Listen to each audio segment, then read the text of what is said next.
Good morning, everybody. Today we're going to pick back up with the Psalms in our Equip class. We'll finish up the discussion that we started a couple of weeks ago, and we will also get into the book of Proverbs and finish the book of Proverbs today. Dan Malone has graciously offered to pause the video at different points where there's going to be some discussion questions for you all to discuss. Hey, I'm excited to find out how this video goes whenever I get back from our little trip to New Mexico. So just a quick review. Last week when we introduced the Psalms, we said that the Psalms are a book of musical prayers and poems. We said specifically that the Psalms were Jesus's prayer book. And we also talked about some of the more poetic aspects of the Psalms, how they were written and how understanding that they are poetry can help us with some of the more difficult Psalms, especially things like when you have David saying things like, Lord, crush the teeth of my enemies, which doesn't really sound like something Jesus would have us do, but we have to remember that this is poetry. A lot of this is confessional poetry. This is David saying, this is how I feel right now, Lord. But you also have to keep in mind that when he says this, he says specifically, Lord, will you do this? But then he leaves it in God's hands, right? So it is all musical. It's primarily a book of prayers, but also a book of poetry. And so that's what makes it important. We also talked about, and this is important for what we're going to talk about today, how the Psalms address every human emotion. John Calvin has this to say about the Psalms. John Calvin says, I have been accustomed to call this book an anatomy of all of the parts of the soul, for there is not an emotion of which anyone can be conscious that is not here represented. So John Calvin kind of echoing that idea. We talked about how most of the Psalms are either written by David or compiled by David, but that there are other authors of the Psalms as well. So today we're going to talk about how the book of Psalms is structured. It's got different sections. In fact, there are 5 books contained within the one book that we know of as Psalms. Book 1 goes from Psalm 1 to Psalm 41. Psalm 1 is a great transition out of Job because it tackles that same theme, the righteous man versus the wicked man. Psalm 2 takes that same theme, but it explores it on a more cosmic level.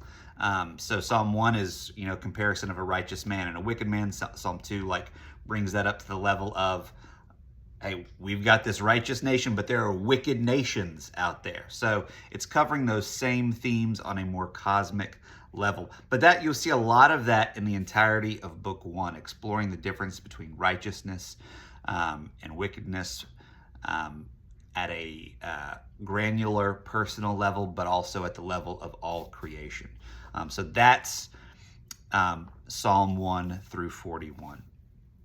Then you've got Psalm 2 through 72.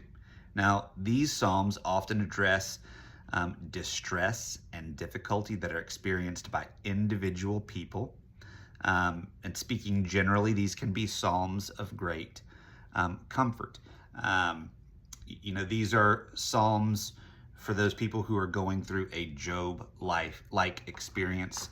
These are a lot of the confessional Psalms of David, where he feels like the Lord has kind of gone silent on him, and he's crying out for God, but then coming back and expressing his faith and remembering, just because things are not going so great right now, I know that God is a God who keeps his promises, and I have this past with God that allows me to maintain faith right now, even though things are not going so great. Book 3, this is Psalms 73 through 89. Psalms 73 through 89. Actually, before we go on, there's something I forgot to say at the beginning that I want to go ahead and say right now. As we're kind of going through the different books of the Psalms, the different how the Psalms is structured, I want you to think about, just kind of consider, are there any Psalms that have meant a lot to you in your life? And just go ahead and write down a little note as you think of it. If you don't have to stop and think about it right now, but as it comes to you, are there any Psalms that have meant a lot to you in your life? Just jot down a little note, even if it's just the reference, whether it's Psalm 1 or Psalm 23 or Psalm 19 or whatever Psalm that may be that has meant a lot to you in your life. Just jot down a little note as we go. All right, let's pick back up. So book 3, this is Psalm 73 through 89. Now, many of these Psalms were probably written after the exile to Babylon and may have been written to comfort the people in this time. These Psalms help us to understand the apparent triumph of evil men and how fleeting it is in light of God's greater purposes. And so just as that first book of Psalms kind of juxtaposes the righteous man and the wicked man on a personal level, and then kind of takes it up to a more to a higher level, talking about wicked nations and righteous nations. So then we get into book 2, which is talking about people who are individually experiencing personal distress and their need for God during that personal distress. And then we get to book 3, and it is national distress, the people of Israel and their distress after being exiled. And these are Psalms, how they deal with that distress that they are experiencing collectively as a people. Book 4, and these are Psalms 90 through 106. In Psalms 90 through 106, this book of the Psalms shows the importance of worship in the wake of the exile. In general, this section stresses that God is still king, and how God's kingship is, even in their state of exile, is far preferable to human kingship, which is something that God has been trying to communicate to them since the time of the judges, right? And when Israel first wanted a king. And it's specifically about how they should still be worshiping even though they are in exile.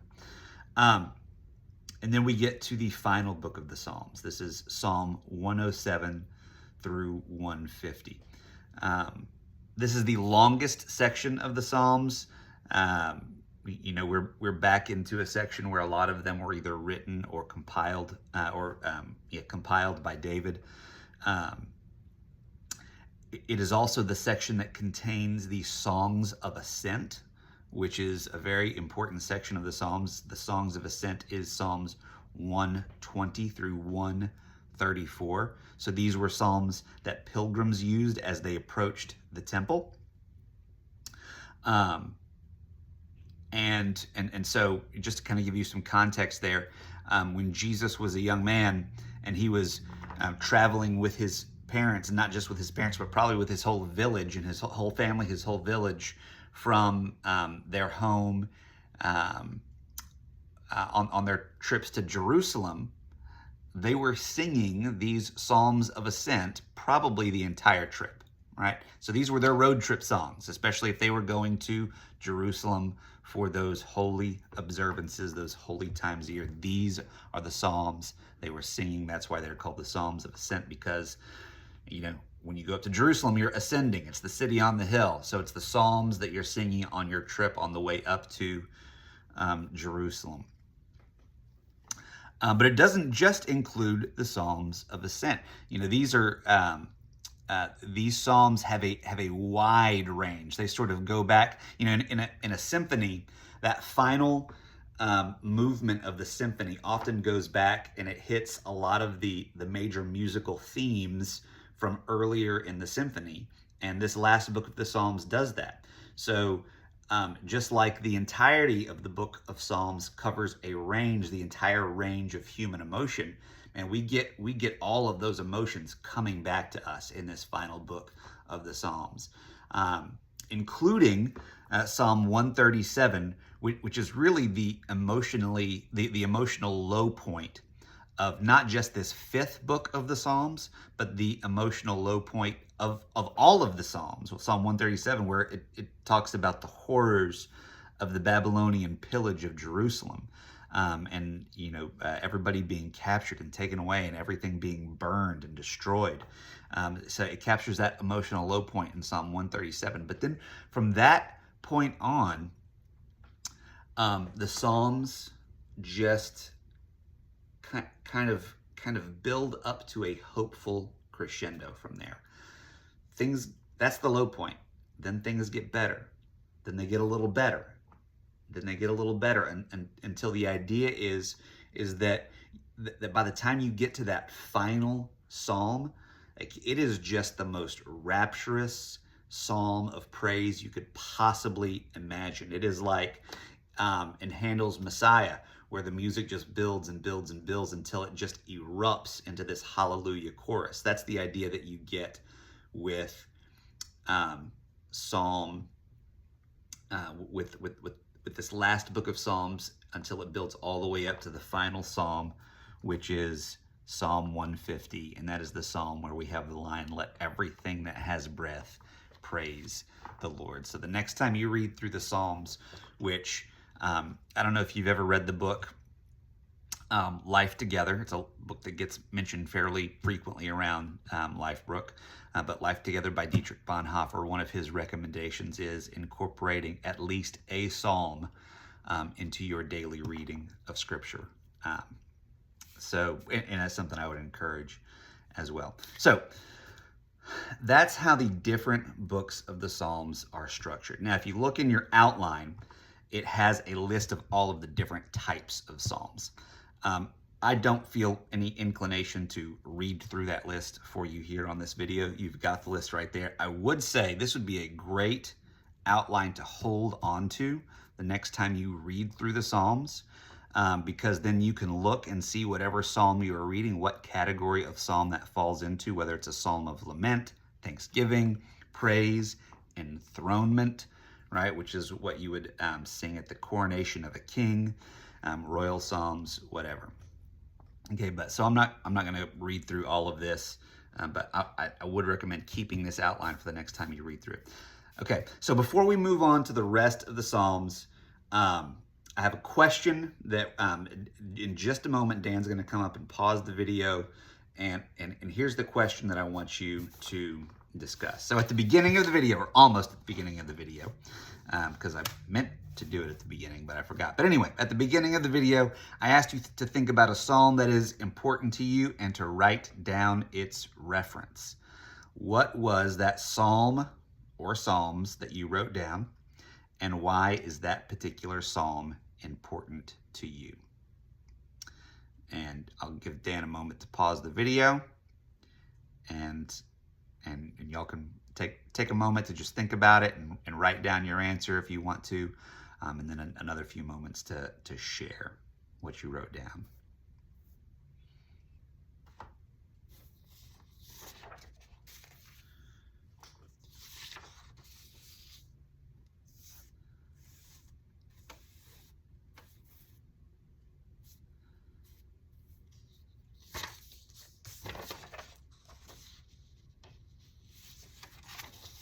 Okay.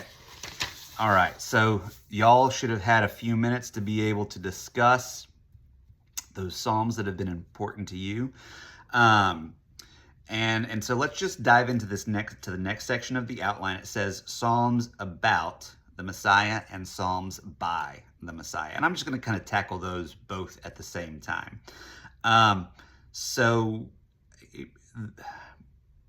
What does that mean? Psalms about the Messiah and Psalms by the Messiah. Well, the Messiah had not been born yet, and the writers of the Psalms may not have had any inclination that they were writing about a future Messiah. Their inclination in writing may have simply been, oh, well, David's awesome, this is about him. Or this may have been David like, oh, I'm awesome, this is about me.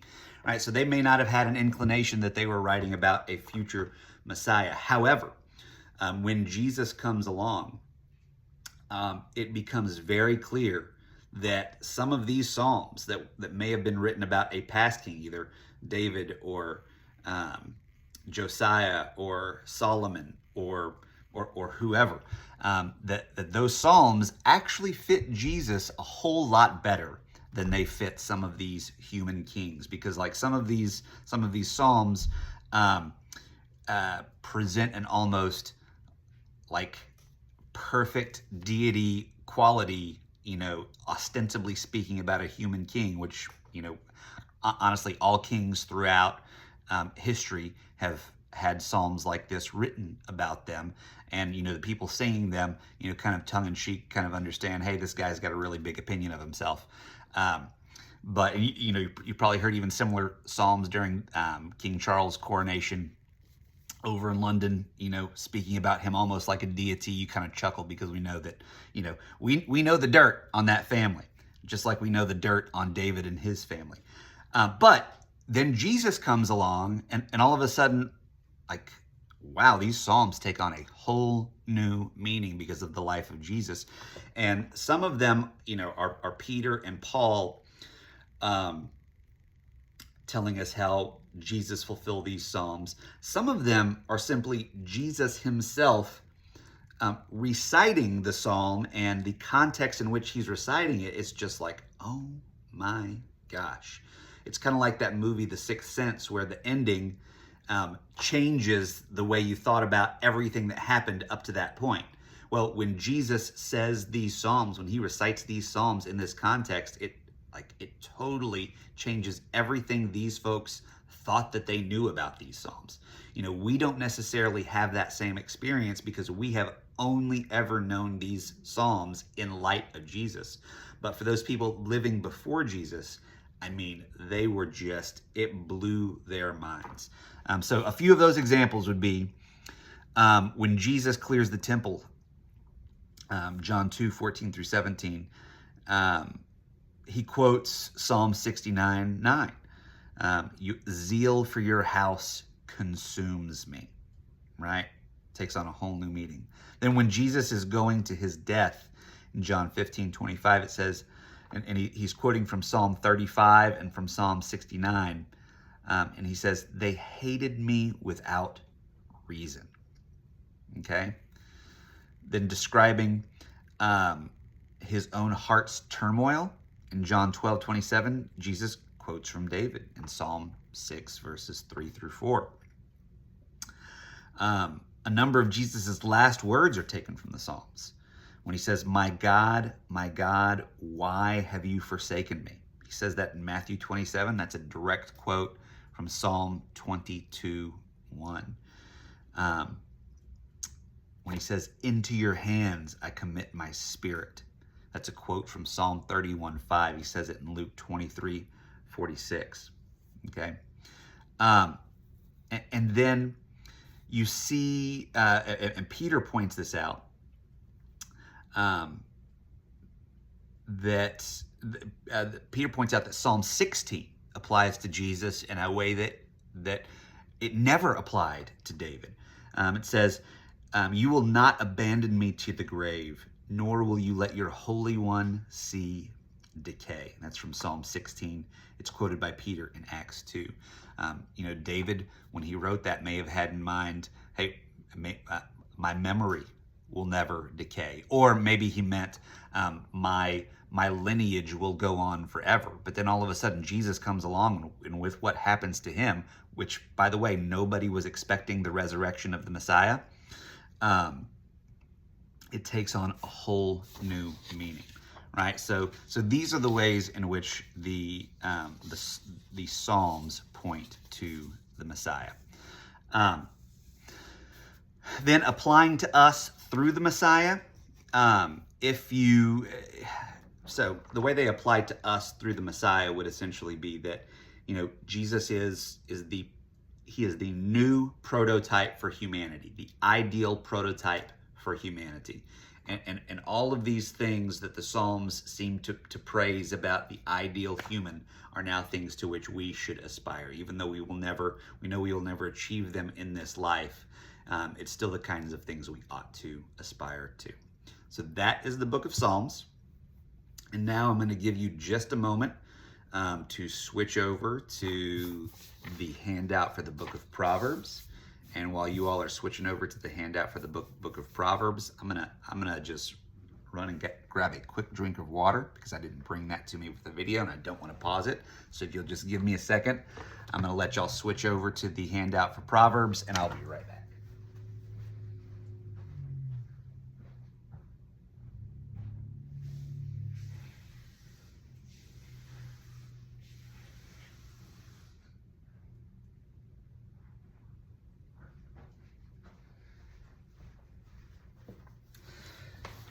All right, so for Proverbs, I'm going to talk a little less, and I'm going to let y'all talk a little bit more.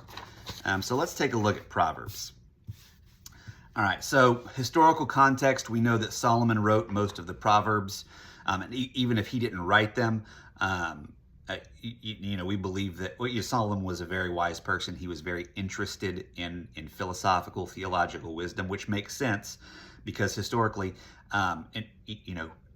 the only people who read philosophy are rich people, and Solomon was the wealthiest of them all.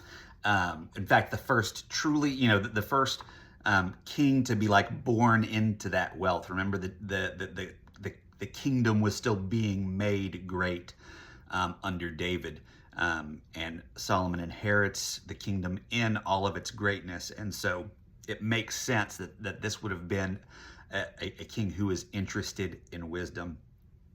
It says in the book that he's essentially compiling these wisdom sayings for his son. It's probably not just for his son. He probably intends it to be for his entire lineage and obviously for all of the people.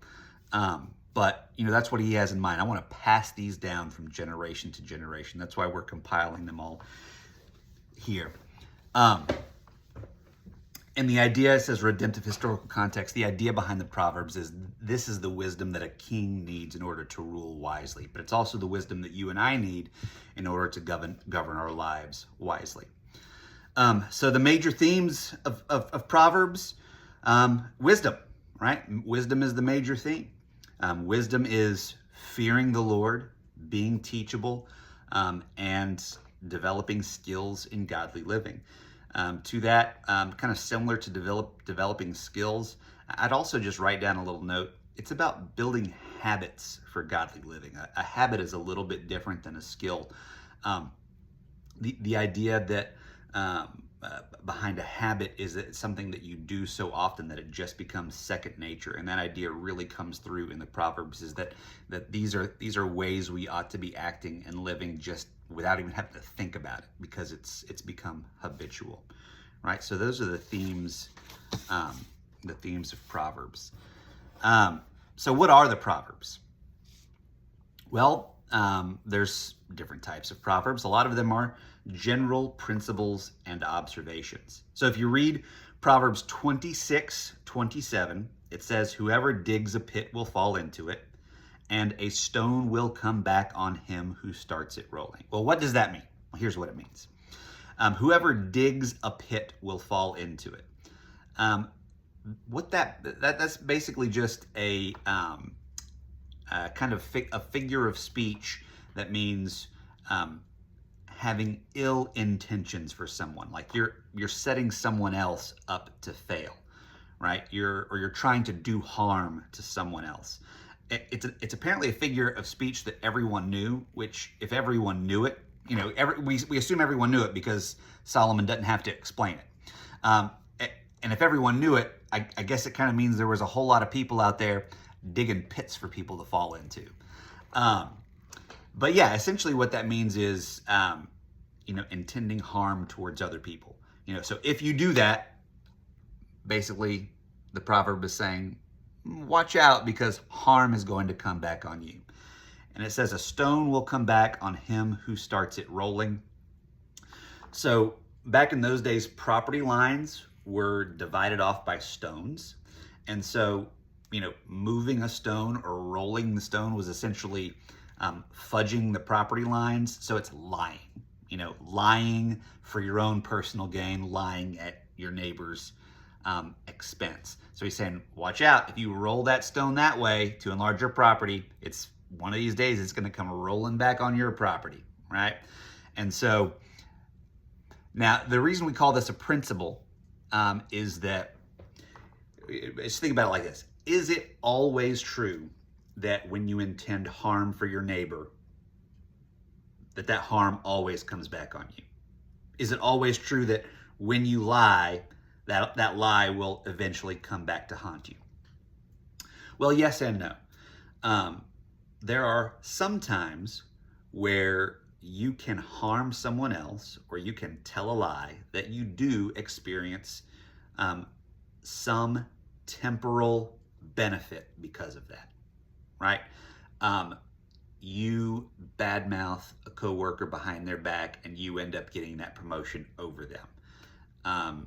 You tell a lie and, I don't know, trick someone out of their money, and now you've got their money and they don't, and so you've got this temporary benefit. So there might be temporary benefits towards when it comes to intending harm for someone else, or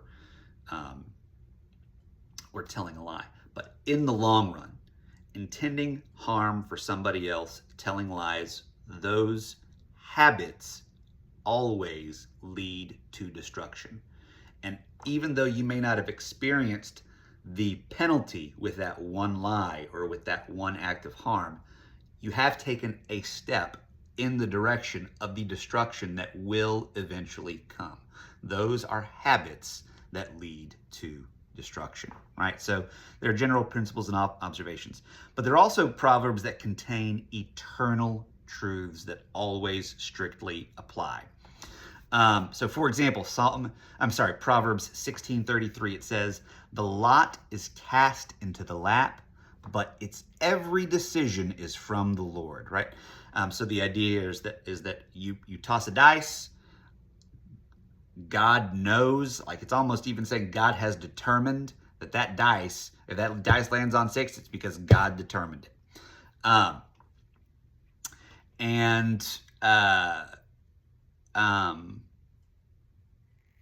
It's because God determined it. So, this is essentially about God's sovereignty, right? God is always sovereign in every situation.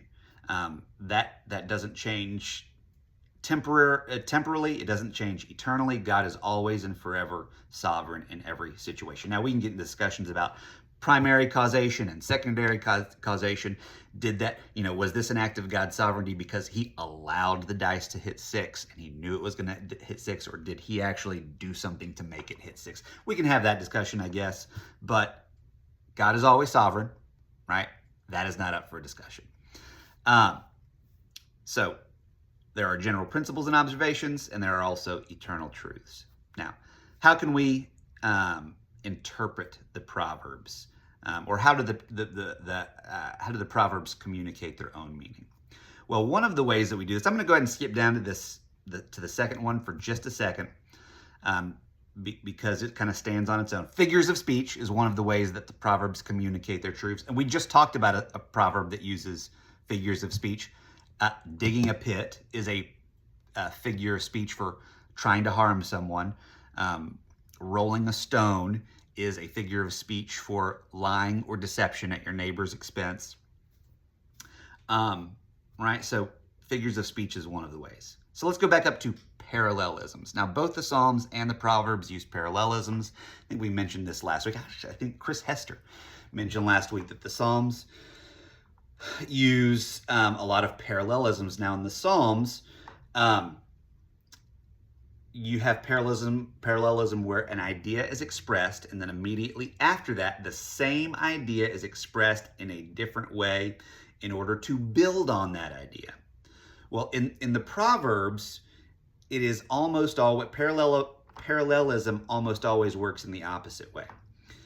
An idea is expressed, and then a related idea is expressed, but in an opposite or contrasting way in order to highlight the differences, right? To highlight the differences. So we call that a contrasting parallelism, So let's take a look at an example of that. Proverbs 10:8 says, "The wise of heart will receive commandments, but a babbling fool will come to ruin." Now, I'm going to ask Dan to come up and pause the video. And when he pauses the video, this is the question that I want you to answer. I want you to see if you can find 3 contrasting parallelisms. That means that 3 ideas in the first half of that sentence that are paralleled but in a contrasting way in the second half of that sentence. See if you can find 3 parallelisms. And I'll give you all a minute to do that.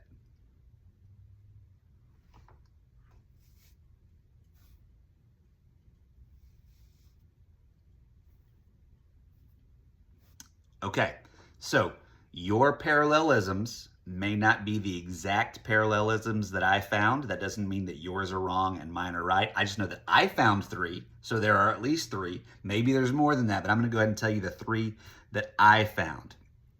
So, so we have the wise of heart, right? And then the second part, we've got the babbling fool. So we've got a wise person and we've got a foolish person. So we know that that kind of a contrast is coming, okay?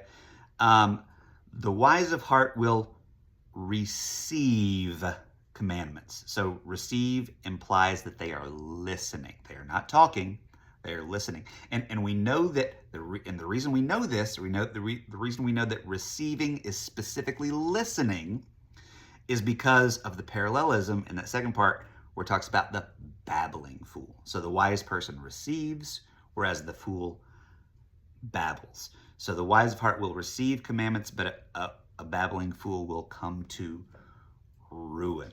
So if the babbling fool comes to ruin, there is an implied idea at the end of that, the first part of that proverb, that if the babbling fool comes to ruin, then the wise person who receives commandments, what are they going to come to? Life, right? Life. Something good, right? Not ruin, whatever the opposite of ruin is. Okay, so like I said, if you didn't get those 3, that doesn't mean that you're wrong, but those are the 3 that I found. So we're about to pause the video again here in a second, and this is what I want you to do. In light of the parallelisms that were discussed, I want you to see if you can summarize, or even if it's, if it's not a strict summary, rewrite in your own words the meaning of this proverb. Rewrite in your own words the meaning of this proverb. And then, after you rewrite the meaning of this proverb in your own words, I want you to find an application of this proverb for your life. And I want it to be specific, right? I want it to be specific. In other words, don't just, repeat the summary that you just wrote. Don't just say, well, I need to talk less and listen more. I want you to get specific with your life. And if you don't want to share it, that's fine, but I'll just give you an example from my life. So an application for this from my life was, when I first graduated from seminary, I thought I knew everything and I was ready to tell everybody about it. And what I didn't realize was how much more listening I still had to do in order to become a good and wise minister, right? So that's a specific application. So summarize or just paraphrase in your own words what this proverb means, and then come up with a life application. I'll give you all a few minutes to do that.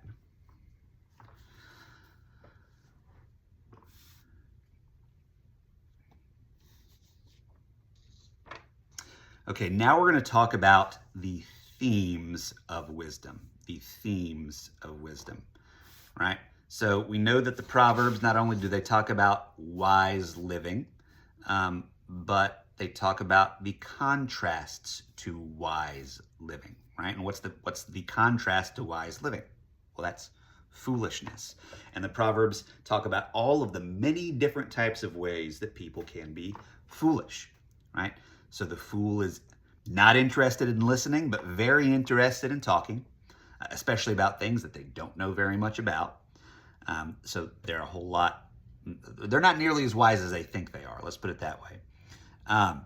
The fool lacks temperance, right, in all things. So whatever their impulse may be, the fool gives in to all those impulses, whether it has to do with, the impulse to talk too much, the impulse to eat, the impulses when it comes to drinking, whatever those impulses may be, the fool gives in to those impulses. And here's the thing, the wise person and the fool may have the same impulses, but the wise person has temperance. The fool will not receive instruction or correction because they don't think they need it. The fool says in their heart, there is no God.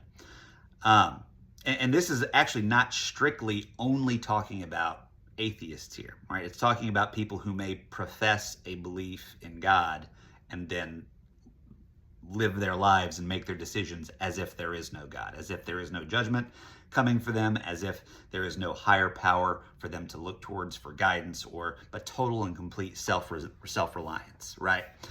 So it's not just, cognitive atheism. It is existential atheism, living your life as if there is no God.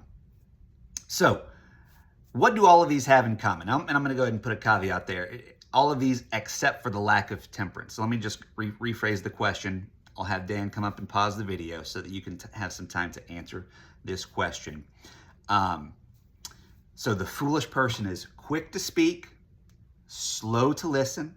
The foolish person will not receive correction or instruction. The fool says in their heart, there is no God. What do all three of these foolish impulses have in common? And I'll give y'all a couple of minutes to talk about that, to answer that, as Dan presses pause.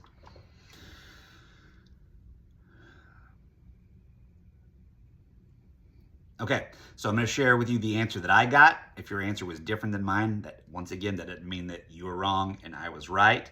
But this is something that I see that all of these have in common, and that is pride, right? The foolish person is quick to speak and slow to listen because they think whatever they have to say is right and the most important thing that everybody else needs to hear. The foolish person will not receive correction because they don't think they've done anything wrong. They will not receive instruction because they don't think they need it. The fool says in his heart that there is no God, or acts as if there is no God, because what higher power is there than me and what I decide to do? I'm just going to do it, All right. So for me, that answer is pride. Okay. So now let's talk about some of the different contexts for wise living. So just as all of the different ways in which a person can be foolish, there's a lot of different ways in which people can be wise. We're not going to talk about all of them. Proverbs is a big book. Let's talk about some of the big ones. Number one, the biggest one, is faithfulness or fidelity. Proverbs talks about faithfulness so much. It talks about faithfulness faithfulness between husbands and wives, a lot. Marital fidelity talks about faithfulness to God. It talks about faithfulness to God's word. Faithfulness is such a huge theme, and it's important to note that this word faithfulness, like the meaning that it has is fidelity. It's like being faithful to your spouse. Being faithful to God is no different from being faithful to your spouse. It's not cheating, right? And being faithful in the little things. And here's a question that I have for you, right? The same kind of faithfulness that is talked about in Proverbs applies to our relationship with Jesus. And so when Paul talks about the preeminence of faith being one of the biggest aspects of our relationship with Jesus, he's not so much talking about a cognitive belief. Now, I don't want to discount cognitive belief, and here's why. But he's more talking about fidelity, faithfulness, remaining true to, pledging your allegiance to. For me, it's Jesus and no other. It is that kind of fidelity, right? Now, that doesn't negate cognitive belief. In fact, I don't know how you can have that kind of fidelity, how you can really remain true to Jesus without that cognitive belief in him. But fidelity is really far more of a primary concern than the cognitive belief is. Because just think about it. Think about how your faith would be different if all you had was cognitive belief and none of the fidelity or faithfulness that comes along with it. And so I'm going to ask Dan to pause the video, and I want you to consider this question. How would your faith in Jesus be different? How would it be changed if you understood faith in Jesus primarily in terms of fidelity rather than cognitive belief? How would that revolutionize your relationship, your faith in Jesus?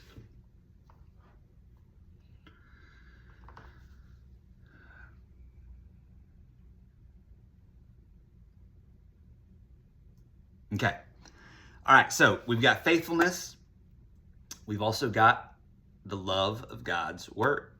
Love of God's word is a huge theme in Proverbs.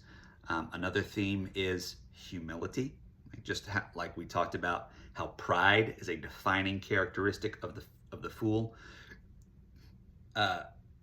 Humility is an absolute prerequisite for a wise person. If you are not humble, you are almost by definition not wise. Okay? So humility is huge. And here's one that's surprising, and this is actually talked about a lot in Proverbs, is friendship. How to have good friendships is huge in Proverbs. And I think that I think that the importance of friendship has been undervalued in our cultures,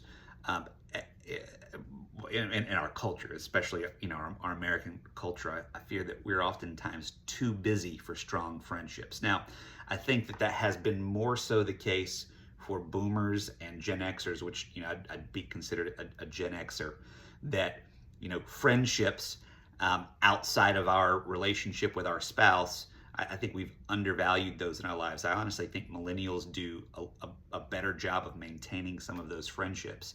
But how to have good friendships and good friends is like a surprisingly huge theme in Proverbs, and it shows just how important those friendship relationships are in our lives. Okay, we're kind of running out of time here, so I'm gonna speed through these last few things. Communication in wise living. Proverbs 13:3. Actually, you know what? It talks a lot about how to communicate. A lot about being slow to speak, being much more listening, being so much more important than speaking. But I want to read Psalm 25:11. Psalm 25:11 says, "A word fitly spoken is like apples of gold in a setting of silver." All right, so the idea is it's not just speaking the truth, but speaking it fitly. In other words, speaking it well, speaking the truth with skill. Okay, so I know that, I don't know if you've had this experience where maybe your spouse says something to you, and in the moment it really angers you because the way they said it was kind of cruel, or kind of and they were kind of being a jerk. But then after you have cooled down and you've thought about it, you've realized, well, actually what they said to me was true, and I probably needed to hear that. But you know what? It probably could have been said more skillfully or more compassionately.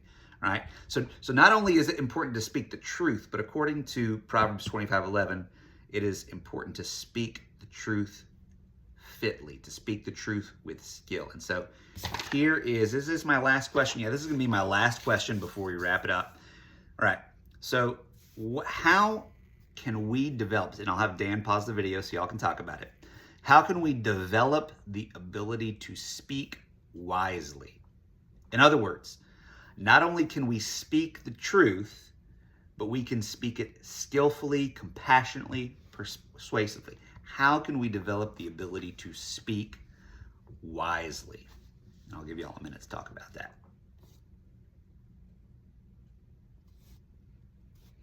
Okay, once again, if you came up with an answer that is different from mine, that does not mean you were wrong. It means that you had a perspective that I did not. But in keeping with the rest of Proverbs, I would say that the number one thing you have to do to develop that skill of speaking wisely is to listen more, right? And not just to listen more, but to listen with purpose, to listen, to be open, not just listen, read, right? Consume content that is going to make you wiser, make you more able to speak not only the truth itself, but to speak it with clarity and skill, right? Listen, read, be open to God's wisdom, God's truth, to develop that skill in your own life. Okay, so let's wrap this up. What is the outcome of wisdom? Well, the outcome of wisdom, if the outcome of foolishness is destruction, the outcome of wisdom is life. Remember, we've talked about this with Job. Virtue leads in the direction of happiness, right? Virtue leads in the direction of life. All right, so the outcome of wisdom is life. And where is Christ in the Proverbs? Well, if you read John 1, John 1 says that Jesus Christ is the Word of God. He's the Logos. What does Logos mean? Logos is the sum of all wisdom. So Jesus is the sum of all wisdom. All of the Proverbs in that way point to him because he embodies and lives out every principle at work in Proverbs. All right, so where's Christ in Proverbs? He's all over it. He embodies the sum of all of God's wisdom. All right, I can't wait to hear back and find out how this went. I think we're going to do it via video one more time this summer, as long as it went. If it stunk, maybe we won't do it this way once more. But I think we're going to do it by video one more time. I hope you all have a great Sunday, and I hope you all, as you leave this room and enter into the sanctuary, or have open hearts to worship God in spirit and in truth. And I can't wait to be back with you all next Sunday. See you later. Bye.